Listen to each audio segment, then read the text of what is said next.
Look at this box. Can't lie, this is one of the better special editions I've gotten for myself. A huge ass art book detailing the history of the Arcania saga of Fire Emblem, aka 1, 3, and its remakes, along with the BS Fire Emblem game, which I'm actually surprised you remember. These pages smell so damn good! Shame that a huge portion of this book is just ripped off Fire Emblem Heroes art, which I mean, the art is cool, no doubt, but this is just ripped artwork, man. But besides that, it's really neat. A whole timeline of the events in the game, and there's even the whole summary if you decide not to play the game and instead read. Could have sworn there was more history in here, including Fire Emblem Awakening, but I must be crazy or something. Gotta say though, this Nintendo Power mockup is awesome. I was born in the mid-2000s, so I wasn't exactly at the peak of Nintendo Power, and even then, I only knew about it in around 2014-ish, 2 years after it ended, so it's nice to have this. I always wanted an issue of Nintendo Power. Everything else is alright. You get a cool, clear glass cartridge of the game along with a case holder, but I think the special edition has one huge problem, and that's having the game be on a piece of paper with a download code.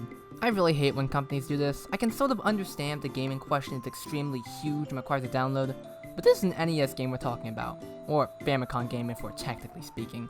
And not to spoil anyone, but this game is under a megabyte, so I don't see what Nintendo's on here. But the best part is definitely a nice instruction manual explaining a lot of terms in the game, which I think works well because some aspects of this game do not make sense unless you play it for a long period of time, like the drawbridge, like what is this shit? Also, why is the general red here? No spoilers, but you do get a general in the actual game, so what's up with this one being the odd one out? When this turn into a box review? I should probably go check on that. With the crap ton of RPGs that are just releasing frantically throughout these past few years, such as Persona, and that's all I can really think of right now, sorry I blame the scriptwriter for this. It's a good time to reflect on the original RPGs that jumpstarted this whole genre to begin with. And if you're thinking I'm gonna say Dungeons and Dragons, no. I'm mainly talking about video games, and while you may think of games such as Final Fantasy and Dragon Quest, there are a few that are overlooked as they've been Japan only, but still have an impact on the genre nonetheless. And you already know what I'm about to transition into. Although being honest, I just want an excuse to look at the Fire Emblem game, so off we go! Now let me get this off my chest. I am a huge fan of Fire Emblem, and have been for a large portion of my life. I grew up with Sacred Stones, which is one of the best entries in the series, and then jumped to Fire Emblem Awakening when it came out. Yeah, that was kind of a jump. Imagine going from this to this. You should have seen my face when I saw a trailer for it. Shortly after I finished Awakening, I was very internet heavy at the time, and so when I searched up Fire Emblem on Google, I was incredibly shocked to see things like Fire Emblem 6 and 7 existed, because I only thought that Sacred Stones was the only Fire Emblem on the Game Boy Advance, and the amount of unique animations I saw just made me immediately want to play it on an emulator. Not helping was the Spot Pass feature on Awakening, where you could summon units from past Fire Emblem games, and that always made me curious on who these characters were, and why they were kicking my ass. Also not helping were the DLC maps, where this basically went overload, and I was fighting characters I didn't know, and maps I didn't know.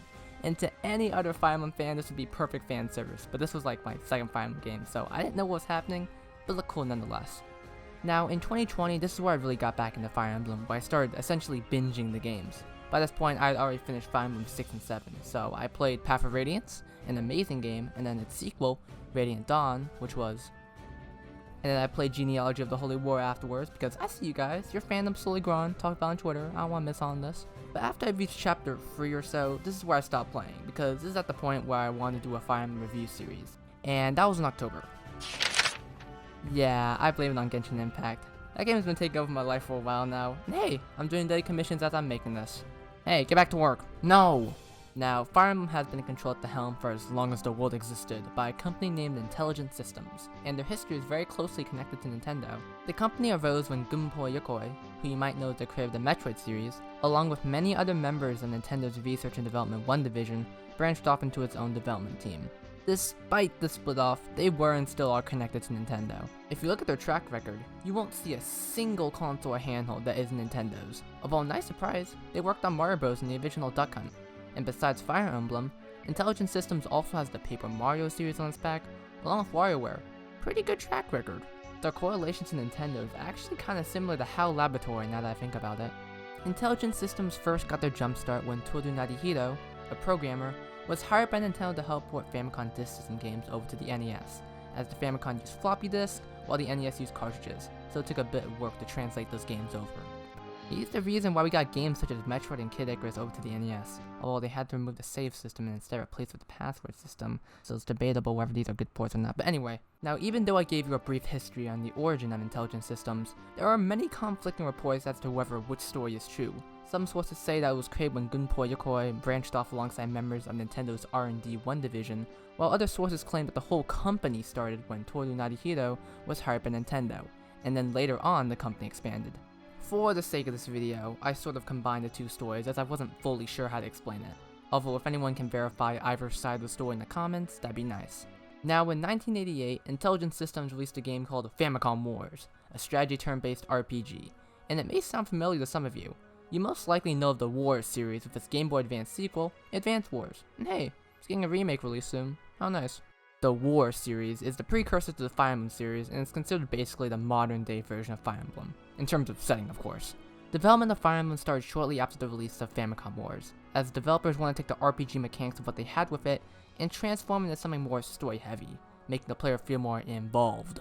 This project was handled by one named Shozo Kaga, and he's often referred to as the father of Fire Emblem, due to his massive contributions to the first 5 games in the series. There's a lot more I'm not saying, but I'll leave it for when we get to the Binding Blade. Shozo Kaga wanted to develop more story pack games, where the player would be invested into the characters in this fictional world, and thus encourage them to keep playing on to see how the character's fate lay. To get this level of investment, however, and you probably know what I'm getting at here, permadeath was added as a way to make the players care more for the characters in-game, and it has remained a tradition in every subsequent Fire Emblem game since. Sure, in the more recent games, permadeath has been sidelined in favor of a more casual experience, but the option is still there. Now it just depends on if the game is built around it or not. There were many consequences of adding permadeath to the game, and alongside that, its sequels. Due to this specific case, maps had to be designed so there was never only one way to clear a map, because it had to suit to many different types of players. Maybe some have all the units alive, maybe some lost a few, and maybe some lost literally everyone except Marth, although I question how the hell they managed to get that far with only Marth. Every map had to be designed with an open view, with an almost endless amount of ways that a player could navigate and successfully beat the map, and I know that increased work time for a fact. Although to say that they were stressed out is not really true, as Fire Emblem was considered more of a side project, for fun even, and due to the small size of the team, which is about 10 or so, they often worked on other projects alongside Fire Emblem, with Fire Emblem being the lowest priority. But on April 20th of 1990, Fire Emblem, Shadow Dragon and the Blade of Light was released for the Famicom, and it would not see a US release until 30 years later. How neat. Fire Emblem has been notorious for being Japan only for the longest time. It wasn't until 2003 where we actually got our first Fire Emblem, and that was the 7th game in the series. Thank God for Melee. Sakurai, you are a god. It seems that whenever they want to re-release an old Fire Emblem game worldwide, they go for the remake strategy instead, which seems to be the whole deal of the Echo series. Now that's cool and all, but I would prefer to play the originals, and I'm also saying that because I'm afraid what they could do to the Juggler and the Libe games. Not Tellius though, there's no way you can fuck that up. Luckily though, every game afterwards would be released worldwide, and it stayed that way for the years after. Now, for the version I'm going to be looking at, while some of you will jump immediately towards the Nintendo Switch version, as that's actually the only legal way of playing it here in the West unless you pretend you're in Japan, I don't feel like that's fully the best way to play it in my opinion. The new translation is great, as we've only received fan translations over the years, and the amount of changes they've done to the game itself is welcoming, especially with the text box sizes. That was something I noticed immediately. But I feel like there weren't enough quality of life changes, and I'm talking about within the game itself.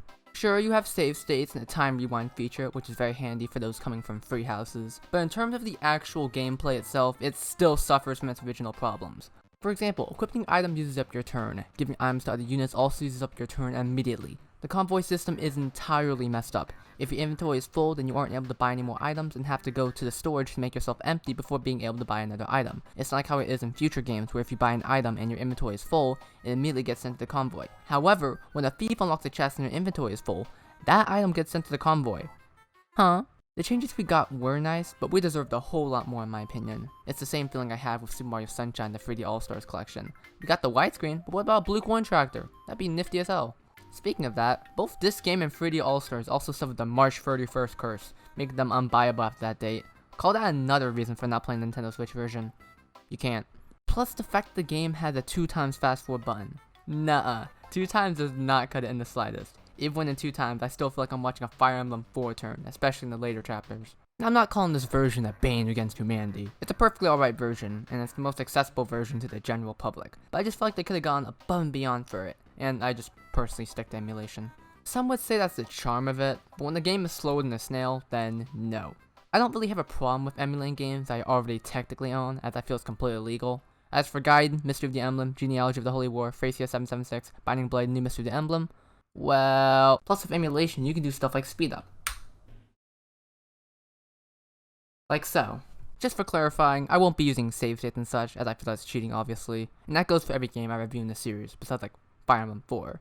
And another point I should stress is that even though I express my love for this series, I am a casual fan. I'm not all, you gotta be a lunatic for the full experience, or if you play anything other than Classic, you're not a true fan. I personally believe anyone can play the game how they want, except save states. I don't trust if you use save states. Anyway, why don't we get this officially started?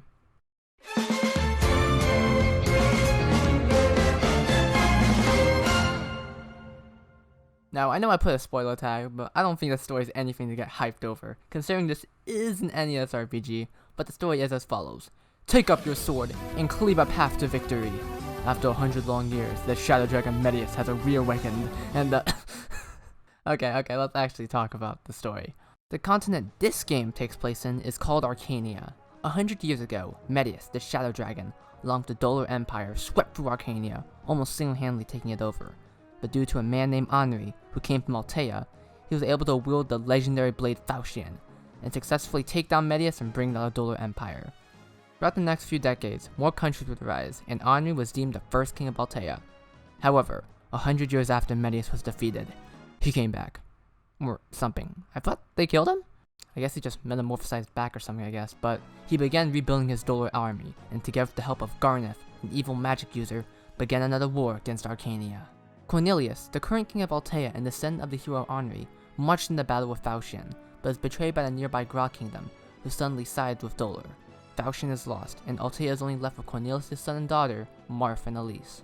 Marth, with the help of his sister, who acts as a decoy and is kidnapped by Gra soldiers, is able to successfully escape Altea along with the few soldiers that remain, mainly consisting of Jagan. They are able to retreat to the nearby kingdom of Talus, with Sheeta, the princess of the kingdom, welcoming Marth and the fellow Altean soldiers.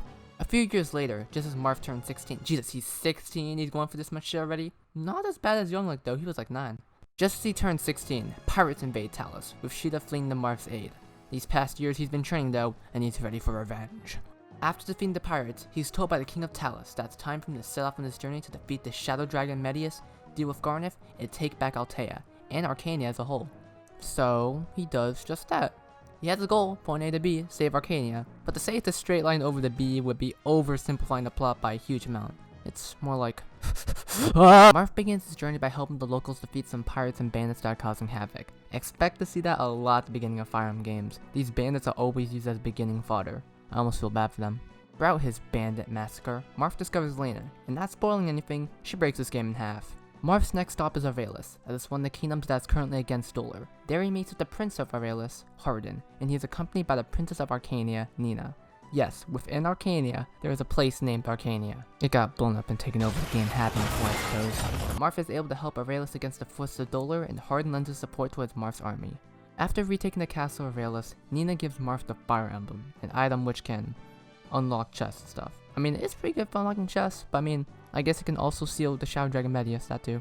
In Chapter 7, we discover a group of flying soldiers belonging to the country of Macedon, named the White Wings, consisting of Minerva and the Three Triplets, Katria, Pella, and East. Yeah, your guess is as good as mine. I do not know what their parents were on. Also, how do you pronounce S name? Is it East? Est? EST? Like the Eastern Standard Time Zone? Anyway, while Marth successfully takes another piece of land from Dollar, he comes across an old man named Bantu, calling himself a Monachedi, a race of beings able to transform into a dragon, but states that he isn't able to as he's lost his stone that allows him to transform. He then also states that he is looking for another Monachedi named Tiki, sole member of the Divine Dragon Clan, as she can defeat the dragons loyal to Medius. When we finish the chapter, Maldus comes in and wait, who the hell are you? Yeah, this dude comes completely out of nowhere in the game. He's not even mentioned in the manual or anything. But he quickly shoots out exposition about the Monachedi. The Monachedi originated from Dollar and lived in 3 different groups: the Divine Dragon, the Demon Dragons, and the Fire Dragons. All 3 of them are able to seal their dragon forms within stones, allowing them to inhabit more human form. The Divine Dragons were considered the strongest out of the 3, and often protected humanity when the other 2 attempted to destroy them. They were like the older brother essentially. But one day the Earth Dragon Medius rose from the ground and ambushed the Divine Dragon trap, wiping them all out, and thus began his first conquest of the world. Imagine that, you think there's only 3 of you guys and a new one just pops out of the ground and beats you up. Due to a roadblock, Marth has to take a detour, killing a Monachedi in the process, who seemed to be very weak to magic attacks. Go Merrick. Shortly after, Katria of the White Wings alerts Marth that if he can release Minerva's sister, Maria, from the clutches of Dollar, they will lend their support to him, as she's being used as a hostage. And not to skip or anything, he does just that, and gets the support of the White Wings in the later chapters. Soon, Marth arrives at the castle of Arcania and liberates the prisoners from Dolor. With the kingdom of Arcania being restored, morale is raised high for Marth and the rest of the world. So the next objective is to take back Altea from the clutches of Gra, who now control it after betraying them. One long battle later, Gra is defeated, but since we need to keep the game going for a few more chapters, it's revealed that Falchion, the blade dads need to defeat Medius, is nowhere to be found. Turns out Garneth stole all the way back when Gra betrayed Altea, so now we have to chase Garm to get the sword back. They head over to Kaiden, supposedly where Garneth resides, but surprise surprise, he's nowhere to be found. But Marth is suddenly telepathically contacted by an archbishop named Goto, who was once a mentor for Garneth. Garneth, along with another student named Eloa, were students of Goto. But one day, Garneth up and stole a dark magic tome, Imula. Now that Garneth has both Imula, which basically makes him invincible, and the Falchion, he plans to take over Arcania, including Medius and Dolor, who aren't too pleased to hear that Garneth has a weapon that is able to murder them in one go. So Goto instructs Marth to collect the Star and Light Spirit Orbs, and to meet him in Macedon, where he can craft the legendary tome Starlight, which is the only weapon that can harm Garneth. The orbs are found to be in a temple, guarded by a Monachedi named Tiki, the same one Bantu asked about. A little unbrainwashing thanks to Bantu, and Tiki snaps out of it, allowing Marth to retrieve the two orbs. In order to get the Macedon, however, they have to cross through Grust, and it's here when Nina reveals how she was able to escape Arcania when the castle got raided by Dolor forces. Dolor wanted to eliminate anyone who carried the Arcanian royal blood, but General Camus of Grust, who was considered one of the strongest soldiers and partially the reason Dolor managed to get this far, protected Nina and later freed her, despite knowing the consequences of doing so. She pleads with Marth not to fight him, as she wishes to see him one more time. Fuck, love at first sight be doing some things to people. And would you look at that, the next chapter Camus is just there, despite Nina saying, oh, he's probably in Dolor right now. Both Marth and Nina attempt to persuade Camus, but Camus is like, but I am an honorable knight, my pride, I must save my country. And one beatdown later, fuck, this dude's really strong. One beatdown later, and Camus's corpse is left to drown in the ocean. Then Nina makes a random bombshell for no reason. It's said that the curse of whoever has the Fire Emblem will have their loved ones be killed, which is why Nina wasn't fully surprised that Camus had to be murdered. But spoiler alert, this fun fact doesn't go anywhere at all. In this game at least. Once we reach Macedon, we learn that it used to be a peaceful place with flying dragons. That is the most contradictory sentence I've said this entire video. But it all changed when Minerva's older brother, Michalis, the king of Macedon, joined with Dolor forces. And it's here when Goto gives Marth the Starlight, and he's now ready to take Garneth down. One large staircase later, and seriously, this staircase is long. Garneth is finally defeated, and the Falchion belongs to its rightful owner.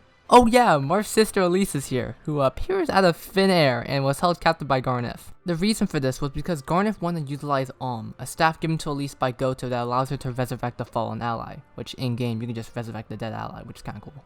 With everyone being rescued and the Falchion in hand, Marth enters Dolor to fight Medius, and it's here that Goto lends his assistance to Marth, while also revealing he isn't human? Well, 55 minutes later, Medius gets sent back to hell and Marth wins. There's supposed to be a true ending where Marth marries Sheeta after the battle, but she kinda died, so I actually got some alternate text for it, so good on the developers for the poor saps who murdered Sheeta. That's me, I'm poor saps. With each of the characters receiving an epilogue of what they did after the game, except for the ones who died, who got their text glitched off, which scared the shit out of me, Fire Emblem 1 is officially over. Holy shizzles. And that was just the first entry in the series, and it's gonna get longer from here, no doubt. But you can see how Shozo Kaga really wanted to create a more dramatic, story-rich story for an RPG. And I won't lie, it's not the worst, but it's also not the best. It's nothing to write home about, really. While I do like the general structure of the story, you know, how it's paced and such and the events that transpire, I could do without some of the chapters. Obviously the subplot involving Garneth, that just seemed like padding to me. There was really no need for like a whole goose chase of, oh, we stole a Falchion, let's go to where he lives. Psych, he doesn't live there, but oh yeah, can you grab these 2 Dragon Balls for me, thanks? And also, yeah, please go to Macedon so I can fuse these 2 balls together. And oh yeah, now you can finally beat Garneth. It was annoying, and I felt like the game came to a screeching halt during this moment. But the thing was, there were good chapters in here, like the Camus and Tiki chapter, which just showered you with chess. But I feel like they could have been repositioned so it wouldn't have to occur during the slow part of the game. Like I said, the story isn't anything to write home about. There are no outstanding moments to make me lose my shit, nor any plot twists of sorts. And I'm not saying I need that in order to be a good story, but it can spice up some things. The story was, if it got removed, then I don't think I would have cared that much, and that's a real criticism right there. Because when I play an RPG, chances are I'm usually playing it for the story, to have the motivation to beat the next chapter and hope to see what the story has in store for me. Except for something like Pokemon, where I just want to raise my Pokemon and level them up. And that's the feeling I get here. Whenever I beat the chapter, my motivation isn't the story, it's just leveling up my units so they get stronger. It's the same thing I get when I replay another Fire Emblem game like 6 or 7, where I just want to play the game to level up my units. And to have that same feeling resonate within me when playing this game, with a story and world I've never seen or heard before, that's a failure in my book. And I feel the story and the events could have been heightened to a more emotional or investing level if there was more character and world building. It's a whole new world, yet we learn literally nothing about the locations we travel in. Most I know is everyone are dicks except these two. Mastodon has flying dragons and Kind is the desert. Everything else, they have trees and water I suppose, but every location has that. Not helping the fact is that we essentially teleport to every other location when we finish a chapter, leading us to wonder where the fuck we are. No interlude, no transition, just straight to chapter, which forever heightens my mindset of just playing the game for leveling up the characters instead of for the story. And hey, you don't need to fully develop all the countries, just at least make them more visually recognizable, maybe change the color palette maybe? And I think I would care a bit more for Arcania if it actually had characters I cared about, and oh boy, that is something that's severely lacking in Fire Emblem 1. Shozo Kaga may have added an overarching story in order to invest players into the game, a permadeath feature to make the player care more for the characters, but when a character in question is bland and completely forgettable, then the entire chain falls off. The characters are the bread and butter. If those fail, then the rest of it fails, including the story, because like I said, the story is alright, but it could have been way better if we had more emotional attachment to the area and characters within the story, and I think having characters that actually exist will help a lot. Remember Shida? If you were paying attention, I only mentioned her 2 times during the summary. First at the beginning, and then at the end where I revealed that she died. What is she doing between this 11-hour game? Nothing. And that goes for every single character introduced in this game. They speak a few lines, and you'll never hear from them again unless they're used for like a recruit conversation, like Shida. But I'll say that when we actually talk about the gameplay. There are so many characters that get introduced but are left in the dust almost immediately. And there are some characters that don't even get a single line, like Gordon and the rest of the Altaian army in Chapter 1 except Jagan. What gives? And in Chapter 2, we get introduced to Ogma and 3 other dudes. Yeah, that's the only time you're hearing from them. There's just a ton of characters I didn't even mention that could have interesting stories behind them, like Merrick, Marth's childhood friend? Who the hell are you? He is a pretty good mage though. Or how about Linda, the daughter of Miloa, the other student besides Garnet that was taught on the Goto? She had to disguise herself as a boy to escape Garnet, but was captured and became part of a slave auction until Marth came in. What does she think about all this? She wants to avenge her father, but the moment you end that text box, she might as well just be non-existent. Another interesting character is Zany, or Zane, who you discover in the prison. After being freed by Marth, he lends his help by shape-shifting, taking the form of another person, down to the look and oh hey, even their stats. Now that raises questions immediately on who the hell this dude is, but I guess it doesn't matter. Another problem with the characters is that there's simply way too many. Now I understand this from a gameplay perspective, as most of them are replacement units just in case one of the units died, but when you look at it visually, it's a clusterfuck. Also the fact that most of them are just palette swaps, specifically the hair, also make these characters less distinguishable. I think the worst case of this is in Chapter 12, where the prisoners are just straight up replacement units, just in case you lost the main one. You lost Jagan, here's another paladin, and ultimately just direct sprite ripoffs. What the hell, man? I think the worst part isn't the amount of characters or the fact that most characters don't get any real attention, although that is a huge problem. I think the worst part are the characters that actually do get the spotlight, but are still uninteresting. The only 4 characters that regularly talk are Marth, Nina, Goto, and Malvis. Marth, I love your pure cinnamon roll, but you are a blank slate. Now, being an innocent pure hero who just wants to do the right thing isn't a bad trait by any means. It just makes it so having interesting scenarios is a lot more difficult. And I mean like he's pure. Is he insecure? Is he finding it hard to be a leader? Most of the time he's just told where to go and he's like, I have to do this. And we see no other traits besides him saying it to himself that he has to do this. The best types of scenarios you can put a character like this into are ones that test the morals and beliefs of said character, to paint a new light and completely shatter their mindset, forcing them to quickly adapt to this new area. Now, I'm not saying she have a fucking mental breakdown or anything like that, but one to like to see him express just a bit of emotion. We get one instance of this via the Camus subplot, but that lasts 1 chapter. 1. And we get the exposition right before we have to murder Camus, so there isn't much time for us to really understand what's going on, and like that, Camus is murdered right there and then. Being honest, it kind of felt like they were checking boxes like, make character have a moment where they were tested in their beliefs and morals, but they did this after setting up all the story events, so they just placed in the last second and made it a 1 chapter thing. Maybe Camus could have been an ally or a neutral party to us, giving us help along the game, but due to certain circumstances, he's forced to fight Marth, and I feel that would have been way better. Not only for Marth, but for us, the player as well, because why should we care for Camus? We just learned of his existence in the last chapter, and we're supposed to feel a bit of guilt for killing him? No! What we have is a one-time attempt that doesn't leave any lasting impacts on Marth, and you could remove it entirely and Marth would have stayed and acted the same the entire game. It just makes me wish we can at least hear more from Marth. Like, I don't even know if he has a sense of humor or not. And I know I spoiled myself via the future games, but having cutscenes in between chapter transitions can really change how I view a character. Nina stays the same, Malthus, oh you can simply remove it and nothing would change. And Goto is really the only one who actually receives a bit of development. He used to despise humans, but after seeing Marth and his heroic and pure actions, he's swayed and says that maybe humans aren't bad after all, and lends his support in the final battle. I mean, that's something, right? I don't know why I'm getting so aggressive over NES RPG. Expectations should be lowered, but I guess I just have fun ranting my thoughts out. I think another major thing the story lacks is the villain. An interesting part about most RPGs is the villain, learning about their history and why they're doing what they're doing. And if you're just gonna make them pure evil, then let it be demonstrated visually, like make Medius blow up an entire nation or something, show how evil he can be. But Medius is really sidelined compared to Garnet. It's almost like he's the real villain of the game. He's the one who steals Falchion, the weapon required to kill Medius. He has a close connection to Goto, who plays a major role in the story, and he's the one to brainwash Tiki. But after defeating him, it's like, oh yeah, we have another villain defeat. I guess we should go after Medius. I feel like this aspect was sort of an oversight by Kaga and the Fire Emblem team when you contrast the story with gameplay. I feel like Kaga just added permadeath as part of the gameplay and was like, okay, I did my job. Nice job, team. Let's get going. Like, sure, you added permadeath, but I'm not gonna care about the character if I don't even know them that well. At most, they die and you can be like, god damn it. This story isn't fully fleshed well, but only if you actually think about it. If you play for the game normally, chances are you simply won't care about the story because it's not fully that interesting. And if you do happen to invest yourself in the story, you won't receive anything spectacular. I know it's an NES game and the first entry in the series, so I can't be too harsh. And I know some of you may say, oh yeah, just go play Shadow Dragon, but most of my complaints also carry over to Shadow Dragon, the DS remake, so see you then. The story was ambitious, to say the least. It just suffered from writing more details about the world and characters. The best metaphor I have for it is a sandwich full of bread. That's horrible. Well, there's a game. Yes, there's a game within the game, so let's take a look at it. So Fire Emblem isn't your normal RPG in a sense. Just take a quick comparison between it and something like Final Fantasy. It takes plenty of nods from Famicom Wars and is a top-down turn-based strategy role-playing game.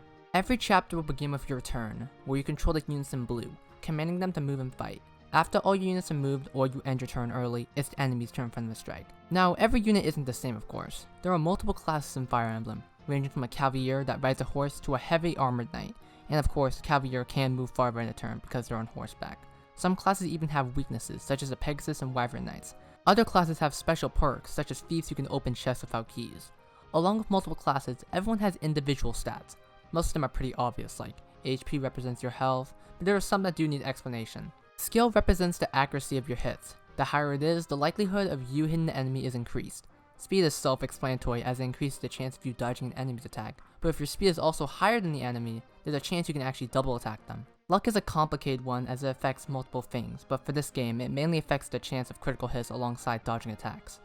Defense and resistance sound the same, but defense is for physical attacks, while resistance is for elemental or magic attacks like fire and thunder. When a battle is initiated, the game will first check the terrain that both of you are on, as certain tiles provide more protection. It's pretty self-explanatory. If you're in the forest tile, your evasion will increase. The white bars represent your health, and the next 3 bars represent your accuracy, the amount of damage you will do, and the defense you have. And after the battle ends, you'll gain a certain amount of XP, and when you level up, you'll gain points for certain stats. It is entirely luck based, as every unit has their own growth rates, so when you level up, they do like a random number generator thing, and if you get the short stick, you're not getting a point in that stat, and it sucks when you don't get speed. After reaching level 10 or higher, certain classes can be promoted when given a special item.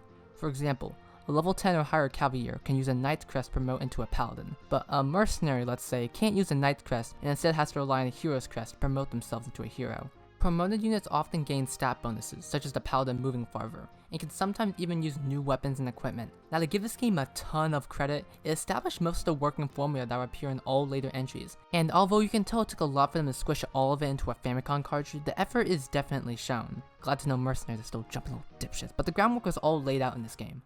Okay, now for the bullshit. I don't know what the developers are on, but this RNG is busted as hell. If that bar isn't full, expect to see a dodge because I see it way too often, and expect every enemy to have a critical rate of 25% because they're gonna crit you. It's gonna be completely unexpected. I mean, it can happen for you, and it's a lifesaver, but chances are it's gonna go to them. I already mentioned it, but fuck, the mercenaries and the heroes.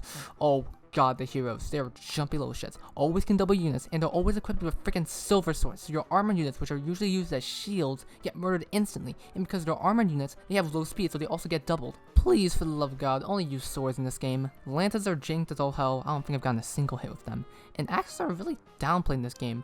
You only get 4 axe users, as I remember, and it's only in the early chapters where you can buy like extra axes, so after that, from midpoint all the way to end game, you can't buy any more axes, so what's the point? Plus the axe users can't even promote, so they're useless, and they always get doubled. Don't worry though, no weapon triangle here, so use swords to your content. They do good damage, and they aren't heavily weighted to the point where you can't double. Yes, I said weight. You'll learn it as you play the game, like, oh, when I use an iron sword I can double, but when I use a steel sword I do more damage but I can't double, stuff like that. But get the silver sword when you can. It isn't as weighted as a steel sword, and it doesn't do poor damage like the iron sword. I recommend getting a bunch of these into your storage ASAP because you're gonna need it for endgame. Now, I'm not saying this game gets extremely hard unless you're unprepared, but you're gonna want to do good damage against some of these enemies because there's gonna be too many of them, especially the mages. God, later on they have really hard magic tomes, and all of your characters have a 0 in resistance, so be prepared to take heavy damage. Now, as a positive for you and also a negative, magic is only determined by how much damage the actual tome does. There is no magic stat in this game, and it isn't like how it is in the GBA games where it changes depending on if the user is a physical or magical user. That Thunder Tome is only going to do 4 damage, and the only way you're increasing that damage output is if you use an entirely different magic tome that's better than the previous one. I did use a handful of mages to be blunt. Magic has always been extremely good in Fire Emblem games, and I'm glad it still reigns true here. Wendell and Merrick, god, they were so good, especially when Merrick promoted and could heal alongside Wendell. They were an unstoppable duo, until their strong magic tomes broke because of their poor durability. Every weapon has a durability, or how many hits it can take, and the stronger they are, the shorter their lifespan, which is why I asked you to buy multiple of the silver sword, because they only have 20 hits compared to the iron sword's 40. But that's if you can use the weapon anyway, because every weapon requires a certain weapon level in order to use it, and that's a stat that can be leveled up. But like I said earlier, when you level up, there's a chance that you won't get an increase in that stat, and let me just say, this sucks. Locking certain weapons behind an RNG increase is really dumb, and I'm really glad they were reforged into the weapon ranking system later on. You may have heard me say that Wendell and Merrick could heal, and that is correct, they can. In this game, there are multiple classes specifically designed for healing, such as clerics and priests, and trust me, you want them to live, because vulneraries, which can heal you, only last for so long, and each character's inventory space is 4, and it's most likely going to be filled with weapons. And the only other way to heal is by going into a fort, which sucks because it only heals like 5 HP per turn. Healers often rely on staffs in order to heal, and just like magic, they all heal the same amount unless you get better staffs. But there are also non-healing staffs that can be used, and this is where Elena comes in. You encounter Elena in Chapter 3, alongside local thief boy Julian. She has a warp staff, a staff that can teleport any unit to any tile. Yeah. And you get more warp staffs later on in the game, so if you feel like breaking the game in half, just warp Marvel to the boss. You're missing out on a bunch of free XP, but it's there if you want to. I tried using it in the final chapter, but it didn't work out well because Marv sucks. God, this final chapter sucks. It is a long passageway to the boss, and the enemies are so fucking hard to kill. And who's the jackass that decided to make the reinforcements almost infinite in this chapter? It was one before, confess! It wasn't until the final part of this chapter where I realized that Marv feeling Faustian actually negates anyone who attacks him within 1 range. But nowhere does the game actually tell you so. I'm here fighting Monocetti and doing 0 damage, like wow, this Faustian sucks dick. Quick lesson though. When I say 1 range, what I mean is, Fire Emblem is a grid-based game, so 1 range means 1 box away, so it usually refers to enemies that are directly close to you. 2 range means 2 boxes away, and the best example for this is an archer user, who can attack 2 range, but cannot counterattack when put into 1 range. Now, it's not to say that swords, lance, and axe users can't attack in 2 range. They have their own means, such as a hand axe, javelin, and lightning sword, or 11 swords as called. I've been harping on and on about the gameplay, but what about the maps, you know, the places we're actually fighting on? Now, I am no map expert by any means. Most I can say is, this map's alright. This map is okay. I hate this map and everything it represents. Almost every map has an armory, shop, storage, and sometimes an arena. The storage is self-explanatory, as it uses a convoy of swords, keeping up to 40 items for you to safely keep and take on anytime. But for some reason, it costs money to deposit the items, which sucks. You won't get broke off of it, but I question why this is even included. 40 is more than enough. Most will have our promotion items and a few strong weapons on standby. The arena makes its first appearance here surprisingly, and do not do the arena. This area is bugged up. First of all, you can't retreat or yield. The moment you're in, you better pray for life you're gonna win, and on certain occasions, you will do 0 damage. 0, which means you can't even win, and you can't yield as well, so what are you waiting for? You just wait until you die. What in the hell? The extra money and XP isn't worth it. You get more than enough in the game. I gotta say though, some of the storage icons are placed in the weirdest spots, like Here. Why here?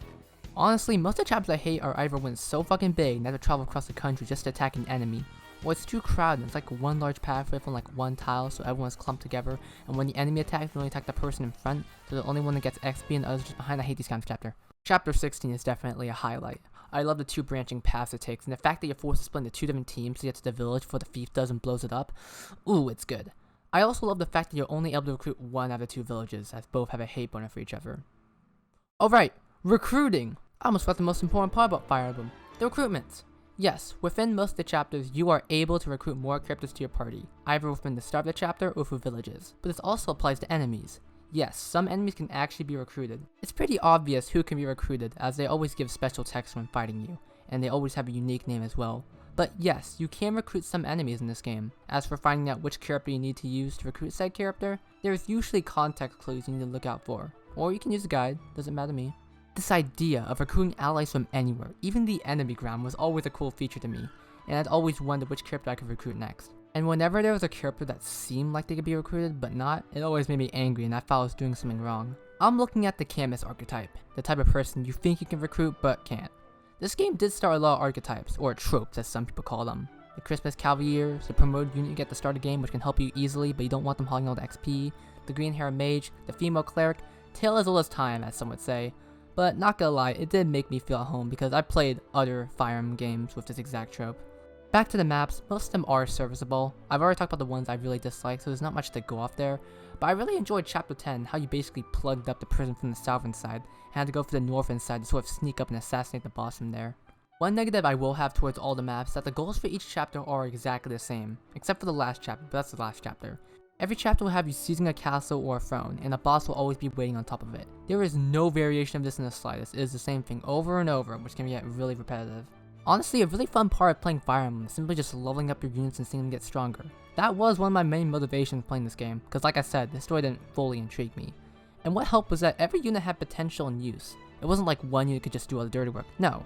Every unit could handle their own, except maybe like the horsemen. Seriously, if an armored knight can double attack but you can't, that's just pathetic. Seeing my units get stronger, start promoting, start doing more and more damage, makes me feel like I'm progressing. And I was progressing for the story, but I want to see it visually, which is why I really hate Mark, because he does not promote within any part of the game. He still wears those fucking pants. Another part of the fun is replaying Fire Emblem games, because due to the RNG, sometimes different units will have more favorable level ups. For example, maybe this unit didn't get good level up, so you have to resort to an entirely new unit that you maybe didn't even touch last time and just left them on the bench. This game is incredibly lenient on letting your units die, because like I said earlier, this game just showers you with replacement units. Speaking of that, I recommend you actually Iron Man this game. I won't go too deep, but it's essentially a playthrough where if a unit dies, that's it, keep going, no resets. And the game ends if you beat the game or you get a game over, which for this game is losing Marth. It's actually really fun to do Iron Man, so I suggest you do it. This game is pretty easy to understand and play. Most of what you will learn will come naturally, which I mean gets Nintendo seal approval, but it just goes to show how accessible this game is. Listen, the Armored Knight can double enemies at the beginning of the game, that's how easy this game is. But I feel like I'm neglecting one of the biggest problems that might just stop you from this game. The speed, the flow, and I'm not talking about the base game the speed, although this game is slow. Look at this. Yeah, it took me around 12 real life hours in order to beat this game, which is almost the same amount of time it took for me to beat Shadow Dragon. What a funny coincidence. But I was at 350% speed in the emulator, and it still took me that long. I don't even want to think about how long it would have been at 100% speed. But it isn't limited to just that. There are just so many minor things that clump up and make the whole experience more horrible. For example, when I select a unit, I can't see how far I move. How come I can't move my cursor over tiles I can't cross like how I can in the GBA games? Why is the cursor so damn slow and I can't hold it to make it move faster? Why the hell does clicking an eye make me use my turn up immediately? And why does it do the same thing when I trade with someone? It ends my turn immediately. What if there was an enemy next to me and I wanted to fight them? The entire thing with shops and storage. How come my items don't get sent to the storage when I'm full? I have to take an entire detour just to deposit 2 to 3 items just to go back. Why does the screen fade to black and go to Marth's position whenever it's my turn? Why does it take a whole hour to get back to my turn? I have to wait a few seconds for enemy's turn to end, even when all the enemies are dead? And this all applies to the game at 350% speed, which is another reason why I'm not playing this game on Nintendo Switch. 200 speed does not cut it. This is one of the few Fire Emblem games where if a unit dies, I'm like, fuck it, we gotta keep going, because every chapter feels like a marathon. And sure, the footage time didn't say so, but it felt like an hour, so sorry for letting you die, Sheeta. Maybe you shouldn't have gotten critical hit, you dumb fuck. Also, after chapter 4, you get a unit's preparation list, because you can't deploy all the units at once. Okay, that makes sense. So around the midpoint, you probably already want an established team that's been leveled up well. It's like Pokemon in a sense. Here's the problem. First of all, you can't readjust any of the units' positions when you deploy them, so they're stuck there. Secondly, you have to deploy all the required units, So if a map requires 10 units, you have to deploy 10 units, unless you have like only 9 or less because you murder them all. This is extremely difficult and annoying because you want certain units in certain positions, and it makes clearing maps more difficult because you want one unit on this side, but nope, they're on this side, and you have to spend an extra turn trying to get them on the right track. Also, reinforcements, what the fuck, I'm going off script for this one, but in the later Fire Emblem games, reinforcements usually appear at the end of the turn so it can prepare you, but in this game, they appear at the beginning of the turn, so you can move immediately right when they spawn, which can fucking jump slide you, and it's like, what the fuck, bro? It's completely unfair, that's not how it's supposed to work. Why the hell is this game so messed up? Huh, that felt pretty good. How about those graphics? This was released very late on the Famicom's lifespan, only a half a year before the Super Famicom hit store shelves. So did the graphics represent what the last of Famicom technology could hold? Do I need to mention the palette swaps? I mean, first of all, this game is way too bright, so don't play this on a full screen monitor unless you want to die. And secondly, this game's graphics were not focused on at all. Remember when the workers actually considered Fire Emblem to be a side project? Well, it's consequence with fewer resources being dedicated to the game, specifically the graphics. I will say the sprites are distinguishable and things are very clear cut. There's something that makes me say, what the hell is this? Nothing spectacular, it seems like they really went for the bare minimum. The battle animations though, I will say, are a pleasant surprise. These are really well animated, a bit stiff, but well animated. Like the mercenary jump is always my favorite, and the magic animations are always great to see.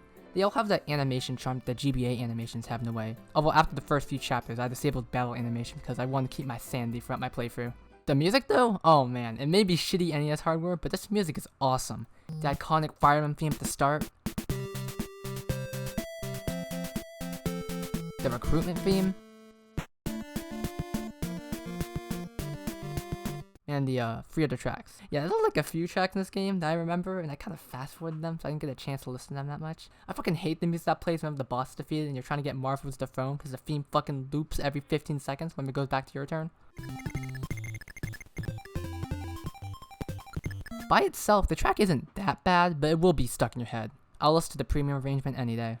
Yuka Tsujiyoko, along with Hirokazu Tanaka, most notably known for his contributions to the Pokemon anime intro, worked together in this soundtrack. And Tsujiyoko would become a mainstay in the Fire Emblem series, being one out of 2 people to be the only ones that have contributed to every single Fire Emblem game as of right now, with the other one being Narihiro. Even after she left Intelligent Systems and became a freelancer, she still contributes to the series as a sound supervisor, and that just gives off the message, you can never escape the Fire Emblem. Now, I think it's time to close the book in this game, or book 1. Despite its flaws, despite its awful speed, I do think this game is worth visiting. For the first 2 chapters, don't play this game fully. If you want to see the story of Arcania, go play Shadow Dragon if you want to deal with that game, or even Fire Emblem 3 if you want, which I haven't played yet, so I don't have any opinions on it yet. I don't recommend this to be your first Fire Emblem game, of course. There are way better options like the GBA games, Path of Radiance, and fuck, you can go for the 3DS titles if you like. Despite all the troubles I had, it was fun seeing the origin of certain elements that would be mainstays in Fire Emblem, along with ideas that would create certain aspects in later Fire Emblem games, the precursors to the weapon ranking system, all the class and promotions. It isn't very surprising to see how much they crammed to this game. They had a lot of goals and ambitions for this title, and even if it didn't go completely well, you still have to respect that. They laid all the groundwork out. Now, Fire Emblem wasn't fully received well when it first launched due to low reviews criticizing the graphics and hard to understand gameplay, but after it was talked about in a Famitsu magazine, sales started to pour out and Fire Emblem sold successfully well. But now that Fire Emblem 1 sold extremely well, what's next for them? Well, obviously a sequel.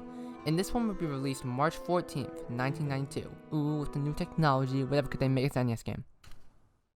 I just didn't get the memo. Well, I'll see you guys all in the Fire Emblem 2 review. Alright, not immediately after, because I got some other projects I want to work on. But, yeah. It's been like 4 years since I've done this type of review video. I'm not sure that. I'm not afraid this paper's gonna slash in my neck.